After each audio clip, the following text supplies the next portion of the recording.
Hello to all. I hope all is good and wish you the very best of holidays.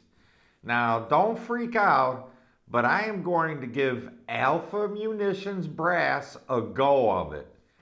Could be a waste of time, or it could be time for a change. Stay tuned and let's see.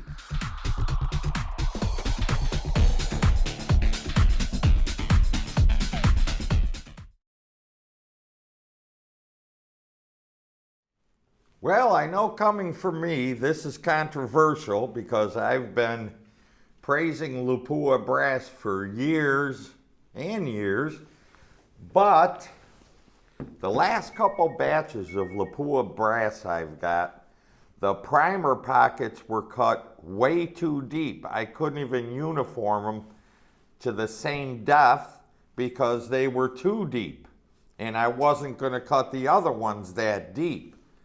So out of a box of 13, out of a box of 100, I had to toss out 13. Couldn't even use.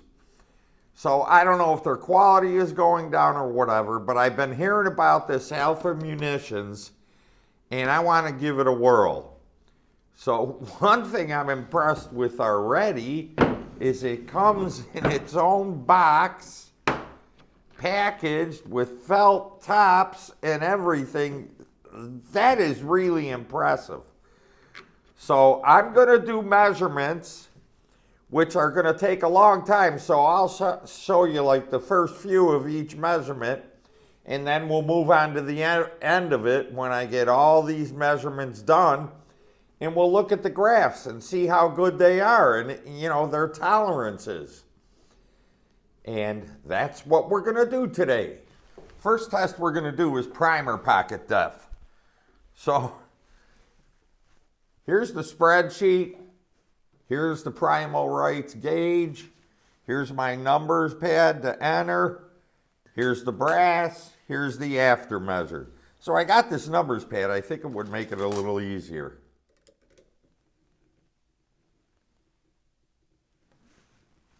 .1222.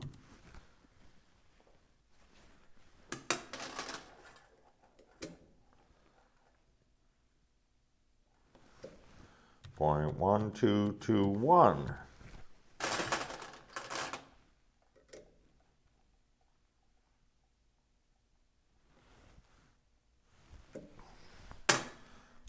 .1221.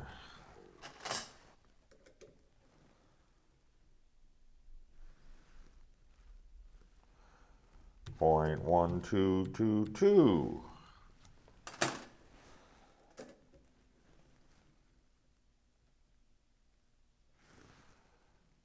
.1220.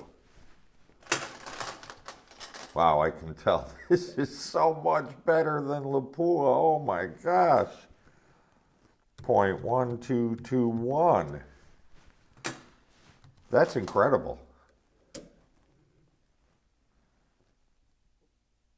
Oh, we got a deep one there.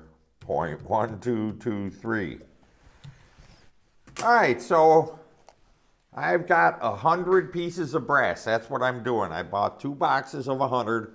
I'm going to measure 100 because that will give us good data. All right, I'll be back. All right, now we're going to move on to overall case length. I can't show you the reading on this. I don't know if you'll be able to see it, but you see we're zeroed out.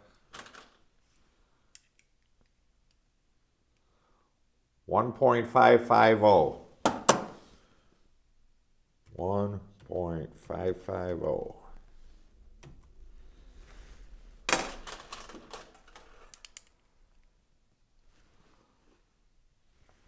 1.550. 1.5555.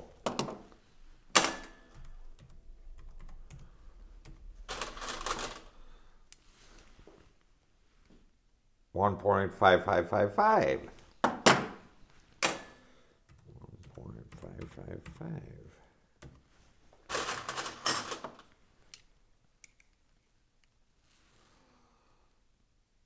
1.555. 1.5545.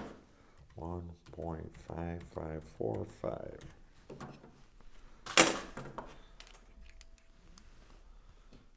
1.555.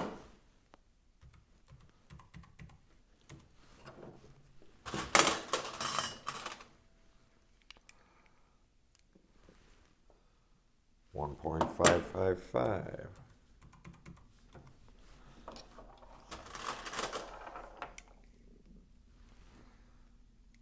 1.5555. 1.5555. Okay, so that's how that goes. I'm going to finish these up, and I'll be back with you on the next measurement. Okay, moving on to head space. You can see I'm zeroed out here. I hope you can see that. Boy, this takes forever. 100 pieces of all this. 1.0690. 1.0690.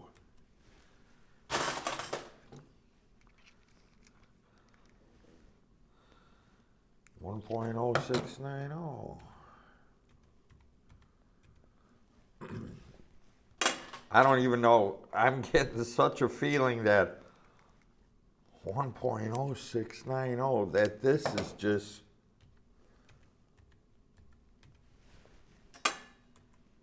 incredible tolerances here. I don't even know why I'm measuring. Same thing. 1.0690.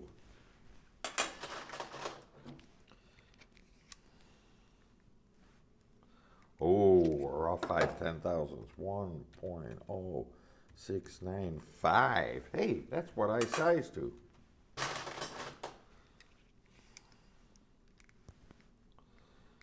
Oh, 695 again. 1.0695. Okay, so I'm going to continue to do these myself in the background, and then we'll get on to the next measurement. Okay, my friends, now to measure into case neck wall thickness. This is going to be very difficult. This gauge I have goes down to like the 100,000ths of an inch. This is going to be very difficult because when you measure case wall thickness, you want to measure it like 4 different spots anyways. How am I going to record 4 spots into one data entry, first of all? And I don't know whether I should use the largest measurement I get out of 4 or the smallest measurement.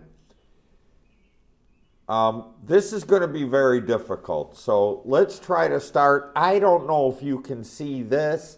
I can't move it in any closer. Then you wouldn't be able to see this. So I'm trying to do my most honest part here. So let's see. And this is very difficult anyways. You always got to make sure you're on the apex of that ball. So right there I got 0.00126. Now am I going to put this in here? Am I going to take 400 measurements? No, I'm not going to do that. I'm going to just measure the first, I'm just going to enter the first measurement I get from each piece of brass. I think that'll be the best way. So here we have 0.0126.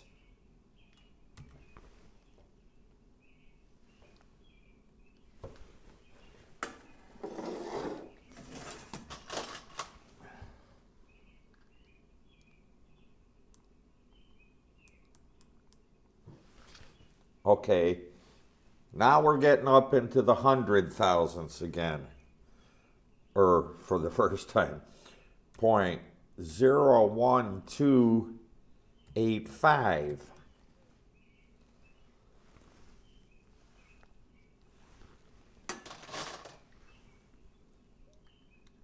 I can tell you one thing, I'm not doing 100 of these. .0130.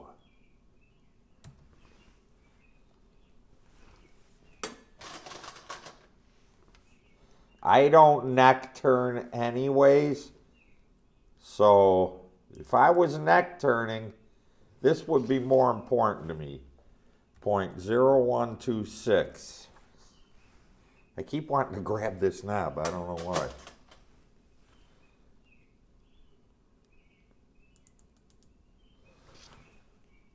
.0126.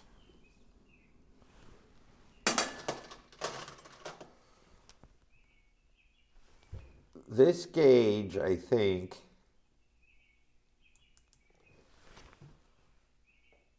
.01215. Oh crap, I did something wrong here.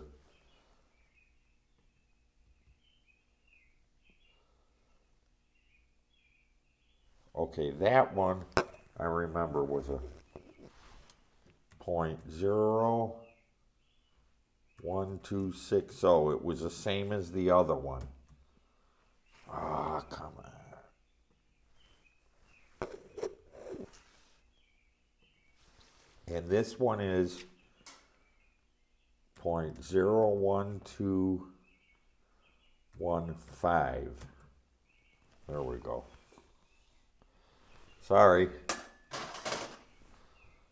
It's like I'm going to have to put my lab coat on, I think, to do these. .0128. .0128. Okay.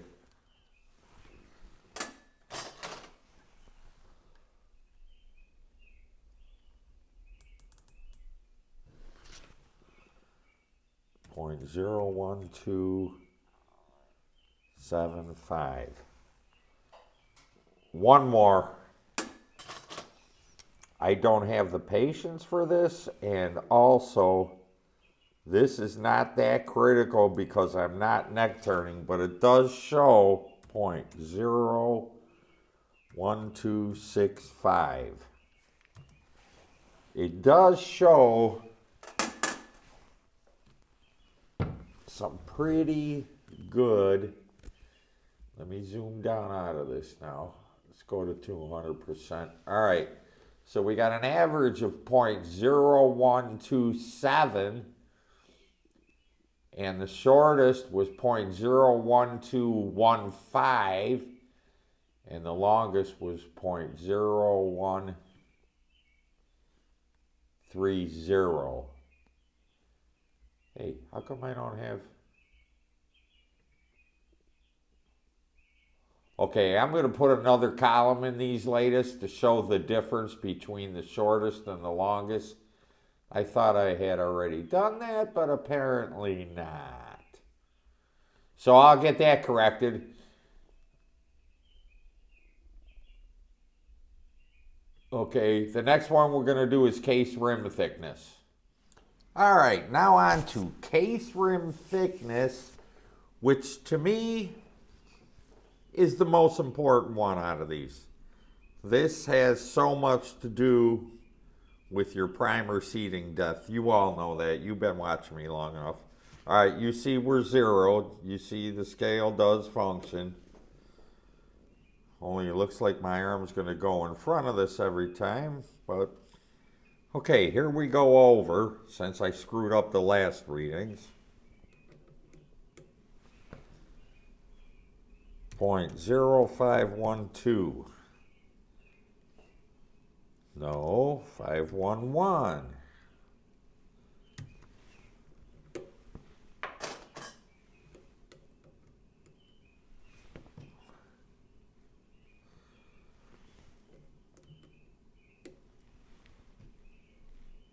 .0503. Come on, thing.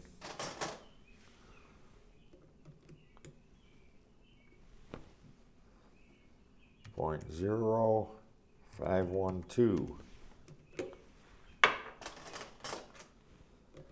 You know, they do make gauges that somehow connect to your computer and you just hit one button and it enters it. But I am certainly not going to go down that route.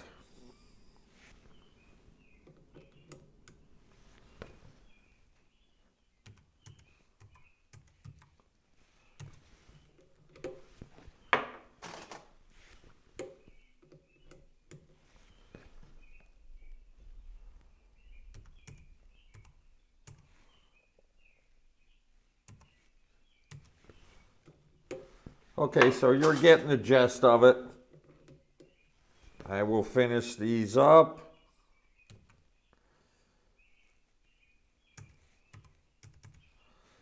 Which they're looking pretty good so far.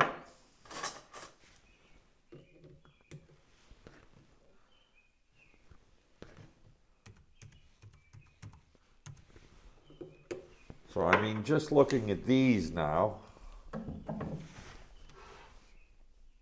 we got an average of 0.0506, shortest 0.0500, longest 0.0515, and a difference of 1.5 thousandths.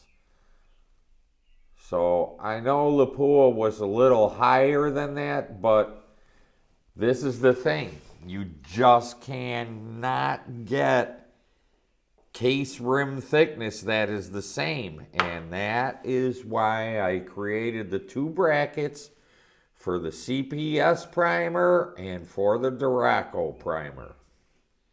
Okay, now for an important one also. I mean, they're all important, but what we're going to do now is the D line or the 200 line, and that is right here, just above your extractor groove, right here.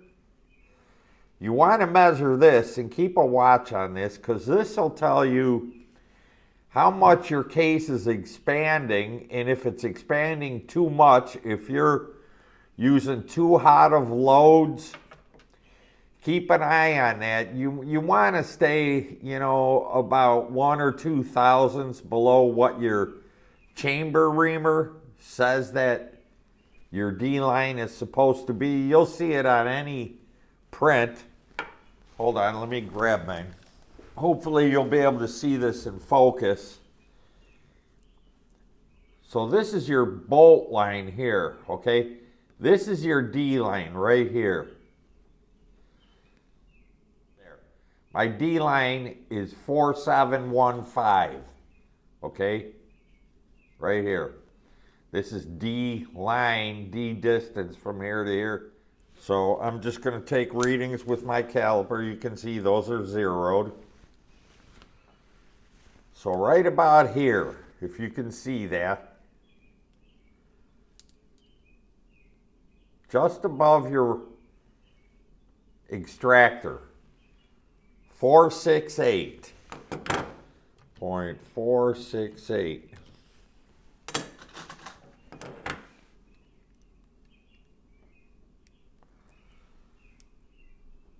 4675.4675. Hey, I just did 2 in a row without screwing up. What do you know? 468. I tell you, this brass has wonderful, wonderful tolerances. 468 again.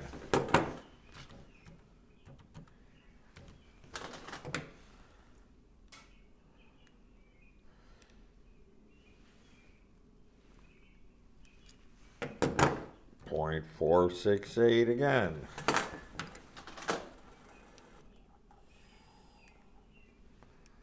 .468 again. Now, after I load and fire these, I'm going to check this. And after I size it, .468 again. Need I go on anymore? I will, just for the fun of it. Because this is so fun. 468 again. Oops. I guess I wasn't showing that too well.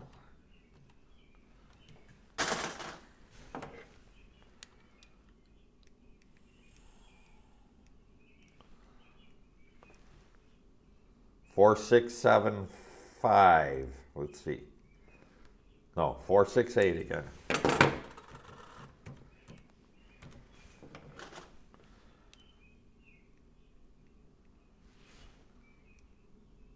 Okay, 0.4675.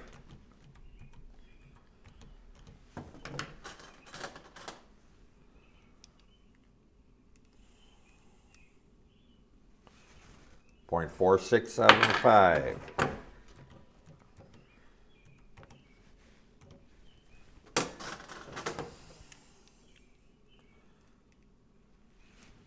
Point 468.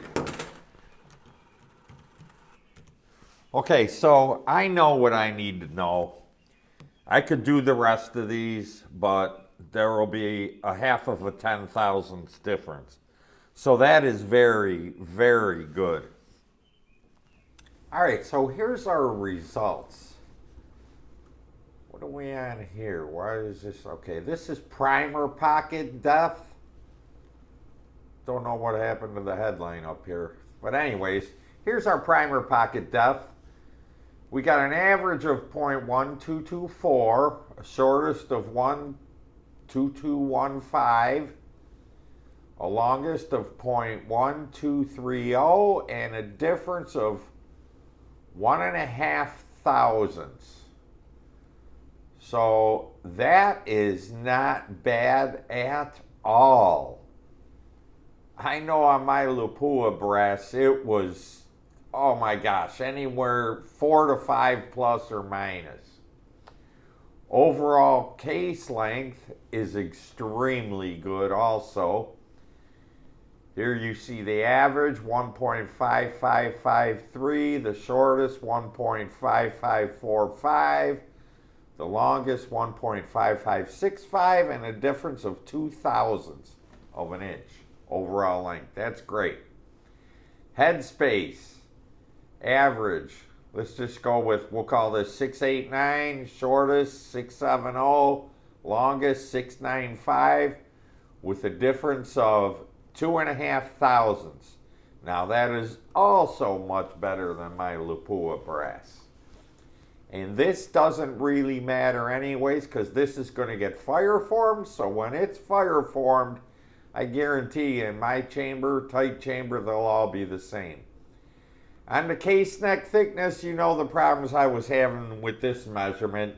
Very hard to do, because if I was like turning brass or something, I would be taking 4 measurements on each case, okay, to figure out how much I want to take off if I was doing neck turning. So we got a difference here in the measurements I took. I just took 1 measurement off each case, and we got 9/10 thousandths of an inch. So that's extremely good. Much better than Lapua again. Case rim thickness. Now this apparently doesn't matter, although this is better than Lapua, but you just cannot get case rim thickness the same. It's just not going to happen. So we got a difference of a little over 1.5 thousandths. So of course, when you're seeding primers, you're going to be all over the place. That's why you have to use the brackets I developed on the CPS primer and the Duraco primer. And then your D line, I had a difference of 5/10 thousandths of an inch. Look at, the average was 4.679, shortest 4.675, and longest 4.680. That's incredible. That is incredible. So what I can say is, comparing this to my Lapua brass, which I don't have any Lapua brass here to show you, and I know you're going to be like, well then what's the sense of the video? There's a lot of sense of it. I wanted to show the consistency of the tolerances on this Alpha brass, and I know just by memory that this is 10 times better than Lapua, especially the primer pocket depth. And the overall lengths were much better also. So in the next video, I'm going to show you how I'm going to load these for fire forming, and I'm going to make a change, and that change is going to be, I am not going to use the primer pocket correction tool because I have a formula I'll show you when in the next video. That's why I was wanting to get this brass and try the measurements so I could stop having to primer pocket correction tool my primer pockets. So we're going to see how that goes, and at the end again, I'm going to leave QO codes for the primer seating depth tools I made for the CPS primer and the Duraco primer tool. They've been picking up and selling, and this is the only way to be sure that you don't have to sort your brass anymore by primer seating depth. Okay, I will see you on the next video. I hope you enjoyed this. If you like this video, please smash the subscribe, like, and bell for all notifications. And you can hit this QO code there, or here, wherever I put it, and that'll take you to the website where there's a wealth of information.